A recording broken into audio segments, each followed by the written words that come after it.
Assalamualaikum warahmatullahi wabarakatuh. Bismillah, alhamdulillah, wassalatu wassalam ala rasulillah, la haula wa la quwata illa billah, amma ba'dah. Pemirsa dimanapun Anda berada, alhamdulillah bertemu kembali dalam keadaan sehat, keadaan afiah, keadaan puasa Ramadan, ya. Semoga kita mendapatkan ampunan, mendapatkan maghfirah dan mendapatkan hidayah dari Allah Subhanahu wa taala.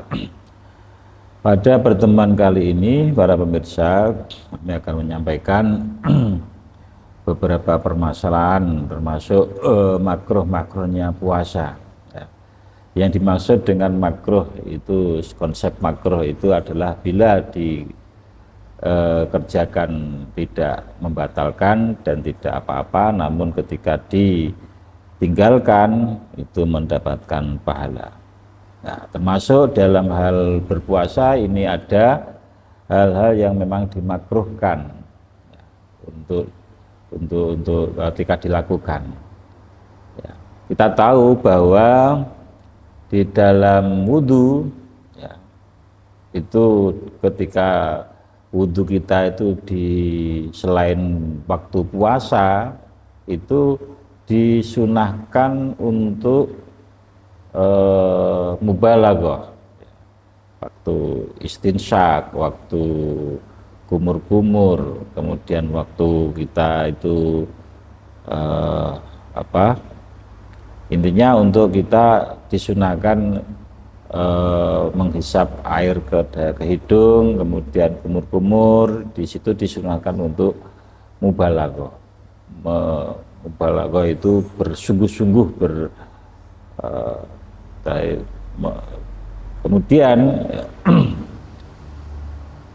kalau di saat puasa, ya, di saat bulan puasa, waktu kita berpuasa, maka hukum mubalaghah yang mestinya sunnah di luar puasa ini hukumnya makruh ketika dilaksanakan pada waktu puasa. Artinya bahwa orang yang wudhu itu tetap disunahkan sebelum membasuh wajah itu untuk berkumur, kemudian untuk istinsyak. Ya, tapi ingat, istinsyak kumur-kumurnya makruh atau mubalaghah. Jadi hanya sekedarnya. Ya. Oleh karena itu, ya, ketika kita wudhu kemudian sabaqahul ma', ya, ini kita tidak dalam rangka mubalaghah, tapi wudhu wajar. Misalnya waktu kita wudhu ternyata ada air yang tidak sengaja, tanpa sengaja masuk, ya, ke perut kita, ke lambung kita. Nah, apakah itu membatalkan puasa atau tidak? Karena kita dalam rangka melaksanakan sunnah-sunnahnya wudhu, ya, maka ketika masih dalam taraf tidak mubalaghah itu tidak membatalkan puasa. Ya, berbeda dengan ketika kita mubalaghah, karena itu merupakan di waktu puasa kita mubalaghah bersungguh-sungguh atau menemani bahasa Jawa nih, ketika wudhu, istinsyak, ketika kita kumur-kumur, ya, madmadah, sampai akhirnya sabaqahul ma', akhirnya air itu bisa masuk tanpa sengaja masuk ke perut. Maka ketika kita keadaan wudhu, kemudian dalam keadaan puasa wudhu tapi mubalaghah, maka apa itu ketidaksengajaan yang tadi air masuk ke dalam lambung, ke dalam perut ini membatalkan puasa. Oke. Sebagaimana masalah tersebut adalah ketika seseorang mandi, ya, ada orang mandi, kemudian tanpa sengaja kemasukan air, lubang-lubang hidung atau lubang kuping atau mulutnya kemasukan air tanpa sengaja ini, bagaimana hukum puasanya? Nah, maka ini harus dilihat, Artinya kalau memang mandinya itu adalah mandi yang disunahkan atau mandi yang wajib, ya, mandi yang disunahkan contohnya kita akan mandi dengan niat mau mendatangi sholat Jumat, kemudian kita mandi ternyata tanpa sengaja ada air masuk ke lambung atau ke perut, ini bagaimana hukumnya? Maka hukumnya tidak apa-apa, tidak membatalkan puasa. Karena dalam konteks mandinya itu mandi sunnah atau mungkin bahkan mandi wajib. Ya. Berbeda kalau mandinya itu adalah mandi yang sifatnya tabarrut, ya, mandi kebiasaan, mandi biar lebih segar.